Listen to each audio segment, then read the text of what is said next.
Guys, કેમ છો? બસ બધા મજામાં હોય અને બધાને મજામાં રાખે. અને વેલકમ છે તમારું અમારી દેશી જલસામાં.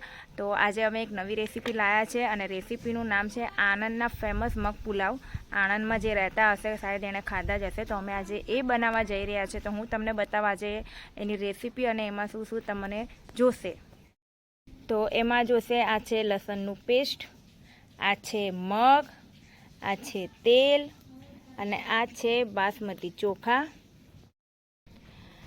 આ છે ધાણા જીરું, મરચું, મીઠું, હળદર, તજ લવિંગ, કેપ્સિકમ મરચાં, ડુંગળી, ટામેટાં, કોથમીર, લીંબુ અને પાઉંભાજીનો મસાલો અને ચૂલો.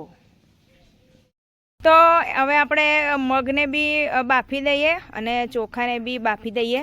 તો બેવને બાફી દઈએ આપણે અને પછી શરૂઆત કરીએ આપણે બનાવવાની. ચોખાને આપણે બાફવા માટે ચૂલા ઉપર મૂકી દીધું છે આપણું બાઉલ અને પાણી, અને એમાં થોડું હળદર નાખી દઈએ અને મીઠું.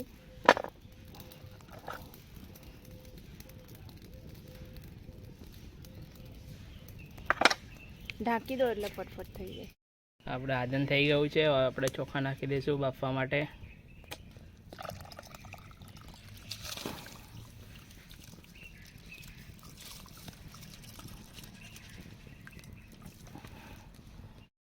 એકથી 2 ચમચી તેલ ઉમેરીશું જેથી પુલાવ ચોટે નહીં.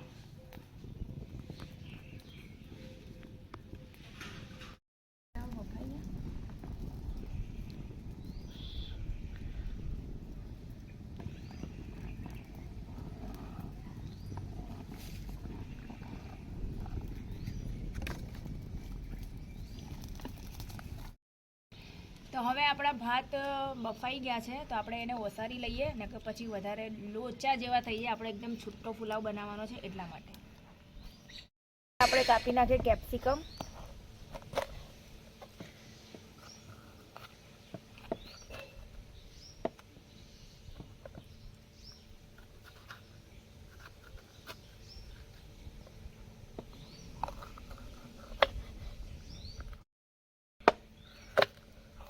તો મસ્ત ઝીણા ઝીણા આપણે કેપ્સિકમ બારીક બારીક કાપી નાખવાના છે.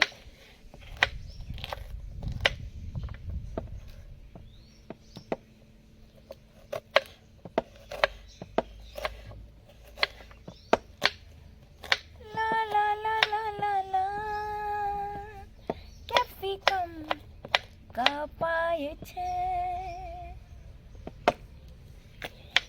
કેપ્સિકમ આપણા કપાઈ ગયા છે મસ્ત ઝીણા ઝીણા બારીક બારીક. હવે આપણે કાપીશું ટામેટાં. આપણે ટામેટાને બારીક બારીક કટિંગ કરી નાખીએ.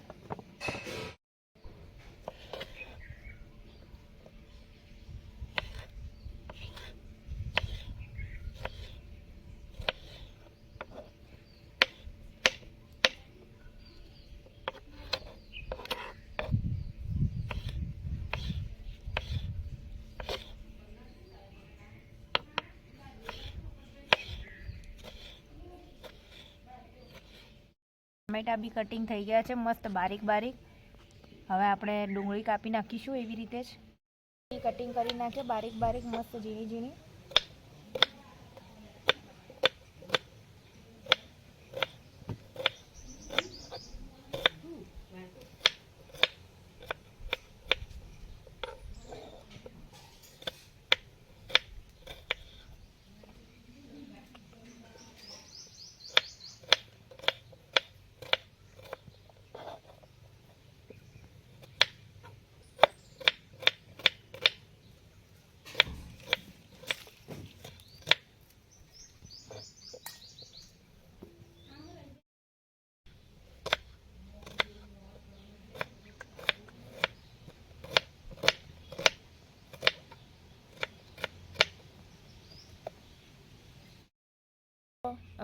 ડુંગળી, ટામેટાં, કેપ્સિકમ, કોથમીર બધું આપણે મસ્ત કટિંગ કરી નાખ્યું છે. ને આપણે ઓકે બટેકા આપણે બોઇલ કરી નાખ્યા છે, એટલે કે બાફી નાખ્યા છે. તો હવે એને પણ આપણે કટિંગ કરી નાખીએ.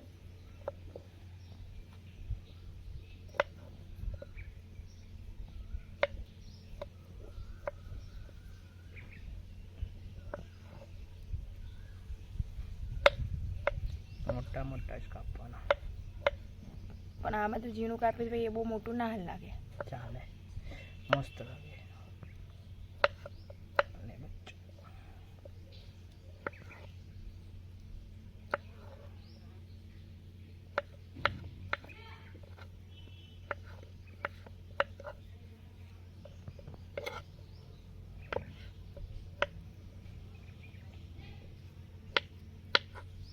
તો બટેકા બી આપણા મસ્ત કટિંગ થઈ ગયા છે. હવે આપણે ધાણા બી કટિંગ કરી નાખીએ.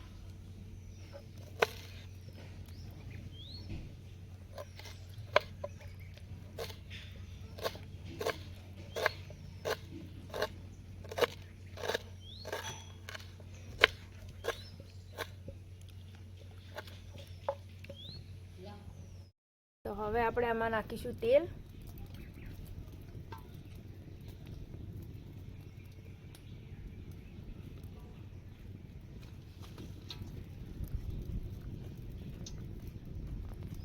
થઈ ગયું છે એટલે આપણે એમાં તજ લવિંગ નાખીશું.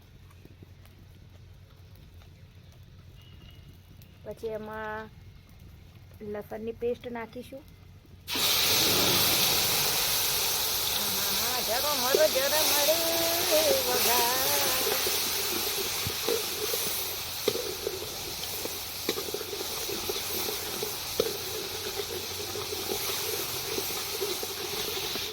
આપણે ડુંગળી,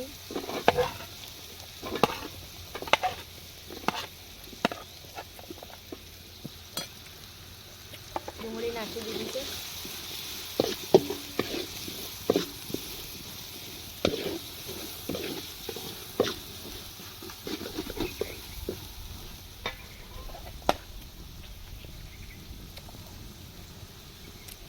હવે એમાં આપણે નાખીશું કેપ્સિકમ.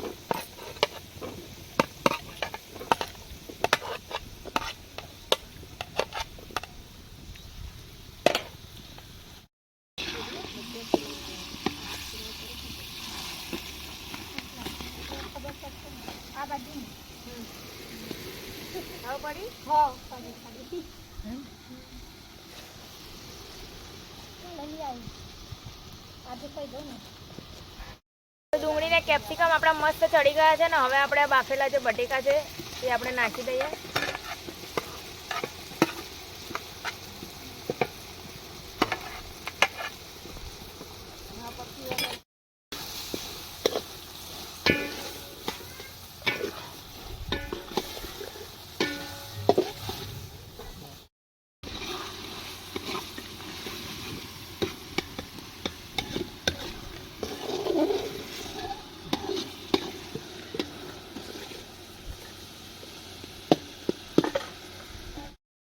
હવે આપણે એમાં નાખી દઈએ ટામેટા.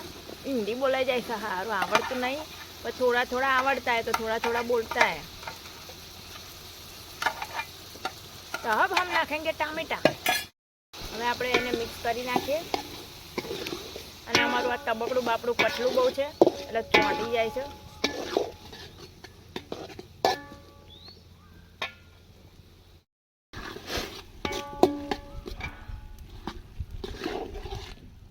હવે આપણે આ શાકભાજી બધી ચડી ગઈ છે તો હવે આપણે મસાલા નાખીએ. મરચું નાખીશું લાલ પહેલાં.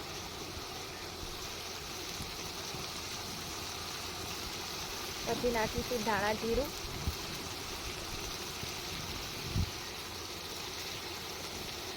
પછી નાખીશું પીળી હળદર થોડીક જ નાખવાની કારણ કે આપણે ચાવલમાં ભાતમાં બી નાખેલી છે એટલા માટે. અને પછી સ્વાદ અનુસાર નાખવામાં આવે છે મીઠું. મિક્સિંગ કરી નાખીએ બધું. મસાલો ચોટે ને એટલે થોડું નોર્મલ પાણી નાખીશું જેથી કરીને મસાલો ચોટે ના.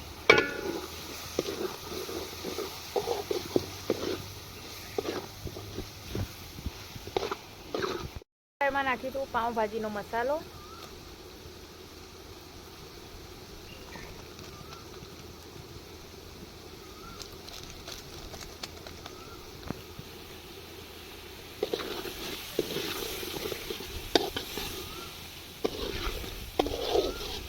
જોઈ શકો છો કેટલું મસ્ત લાલ ચટાકેદાર ડુંગળી, કેપ્સિકમ, ટામેટા બધું ચડી ગયું છે.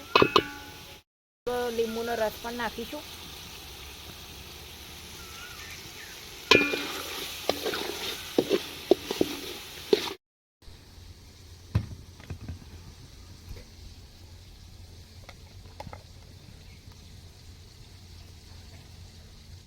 આપણે ભાત નાખી દઈએ, જે ભાત આપણે ઉસારેલા હતા, મતલબ આપણે ચોખા આપણે નાખી દીધા છે. અને બી મસ્ત હલાવી દઈએ, આપણે મિક્સ કરી નાખીએ. પછી લાસ્ટમાં આવશે મગ નાખવાના છે, કેમ કે આપણી સ્પેશિયલી આણંદની ફેમસ જે છે આ ડીશ મગ પુલાવ, નોટ પુલાવ. તો મગ નાખવાના બાકી છે. પેલા ગાંગડા છે એ ભૂકો કરો, ભાતના છૂટા કરો, હજુ કરો પેલા જો. હા, આપણે જે આપણે મગ બાફેલા છે એ પણ નાખી દઈએ, કે મગ પુલાવમાં મગ ના હોય તો કોઈ કામનું જ નહીં, એટલે મગ બી નાખી દીધા છે. મગ પુલાવ એકદમ રેડી, મસ્ત તૈયાર છે, તમે જોઈ શકો છો. હા, તમારા મોંમાં બી પાણી આવી ગયું લાગે છે. હવે આપણે એમાં થોડી કોથમીર ભભરાઈ દઈએ, કોથમીર નાખી દઈએ, મતલબ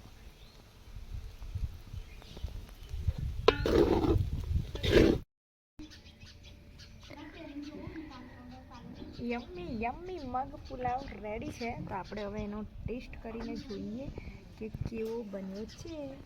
તો પહેલાં તમે લોકો ખાઓ, પછી હું ખાઉં.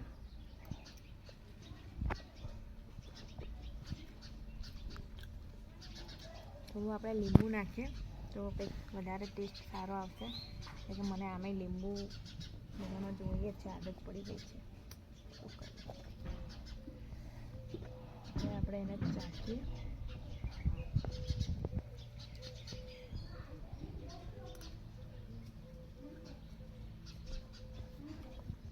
રિયલી બહુ મસ્ત બન્યો છે મગ પુલાવ. તો તમે લોકો બી ઘરે બનાવજો.